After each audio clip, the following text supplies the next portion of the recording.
If you're an American wondering where to visit in Mexico, this city might completely surprise you. Because this doesn't look like what most people picture when they think of Mexico. There are no beaches, no big all-inclusive resorts. Instead, you get colorful colonial streets, a slower pace of life, and a city that feels completely different from anywhere else I've been.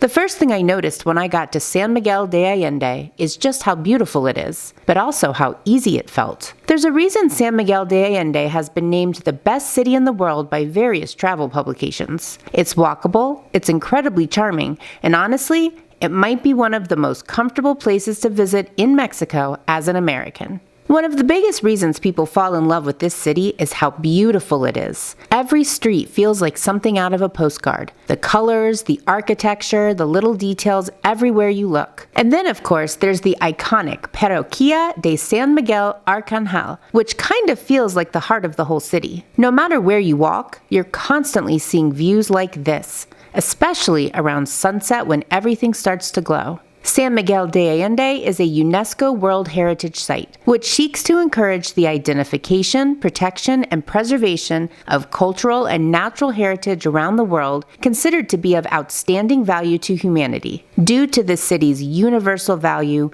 melting pot of cultural influences, and commitment to not making any significant changes to the city over time, meaning the city preserves its history. If natural beauty is more your thing, San Miguel de Allende is surrounded by the Sierra Madre Mountains and the Sierra de Guanajuato. On every drive throughout the city, you can see gorgeous views of either the mountains themselves or picturesque views from higher up of the city below. Now, one of the biggest questions Americans usually have about visiting Mexico is safety. And while every place is different, I can share my personal experience here. During my time so far in San Miguel de Allende, I felt comfortable walking around, even in the evenings, especially in the main areas and downtown. There are always people out, the atmosphere is really lively, and overall, it just feels calm and welcoming. San Miguel de Allende is generally considered safe for tourists and residents, often regarded as safer than many U.S. cities. What those who live in San Miguel are most concerned with and take precautions against is petty crime, robberies, vandalism, and pickpockets. So of course, like anywhere, you still want to stay aware and use common sense. Another thing that really stood out to me is just how easy it is to be here as an American. English is widely spoken, especially in restaurants and shops, with several restaurants having descriptions written in both English and Spanish. Many times while grocery shopping or eating out, we've encountered native Mexicans who speak English as their second language. There's a pretty large expat community, making up about 10% of the population of 140,000, with most coming from the United States and Canada. And the residents of Mexico have been extremely friendly, welcoming, and helpful. So whether you're visiting for a few days or staying longer, it's a place where you can feel comfortable pretty quickly.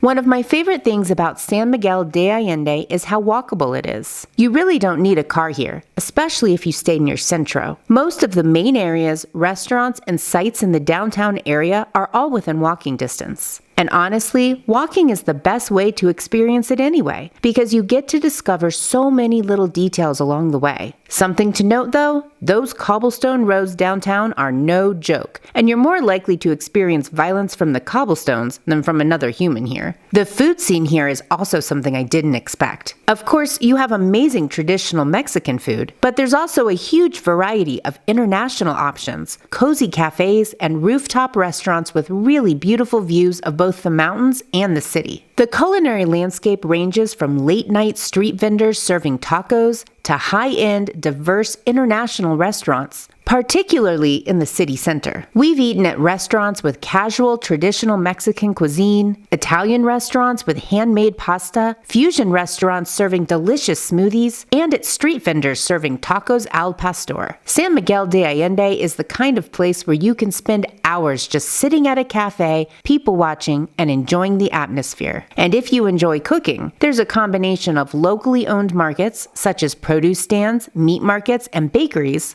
along with the kinds of grocery stores you might typically find in the United States. Bodega Herrera is a budget-friendly discount supermarket owned by Walmart. Soriana and La Comer are similar to Publix and Kroger, and City Market is like the Whole Foods of Mexico. The weather is another big plus. It's generally mild and comfortable, which makes it perfect for spending a lot of time outdoors. The days are typically sunny and ranging from the low 70s to the mid 80s in Fahrenheit. At night, the temperature drops to a chilly 40 to 60 degrees Fahrenheit. The hottest month of the year is May, where the temps can reach 90 degrees, but still stays relatively dry and less humid than many places in the US that reach similar temperatures. And the rainiest season is during the months of June through August. There's also a really strong sense of culture here. Whether it's live music, art, local markets, or just everyday life, there's always something happening. A lot of it centers around El Jardín, which is kind of like the main gathering place in the city. It's where people come to relax, socialize, and just enjoy being outside. This is the small park and main square of the city center, which prominently features the Parroquia. The Parroquia de San Miguel Arcángel is the centerpiece of downtown and is the most famous and recognizable landmark in San Miguel de Allende. All around this block are cafes, shops, banks, and carts run by local vendors. It's a fantastic place to sit and people watch while you take in the beauty of the Parroquia. One thing that really stands out about being here is the pace of life. Everything just feels slower and more relaxed compared to a lot of places in the US. People take their time, they sit, they talk, they enjoy where they are, and it's honestly a really nice change. In the US, the focus is often on the grind, and work-life balance is hard to achieve. But here in San Miguel, they know how to find that balance. Residents often experience lower stress levels, enjoy the walkable streets, and there's a live-in-the-moment atmosphere. Getting here is also pretty straightforward. In my case, we drove from Monterrey using the toll highway system, which made the trip really smooth and easy. If you're coming from the US, San Miguel de Allende is roughly 9 to 12 hours from the US border, with most visitors who drive coming across the border in Laredo, Texas, and using the toll highways for most of the trip.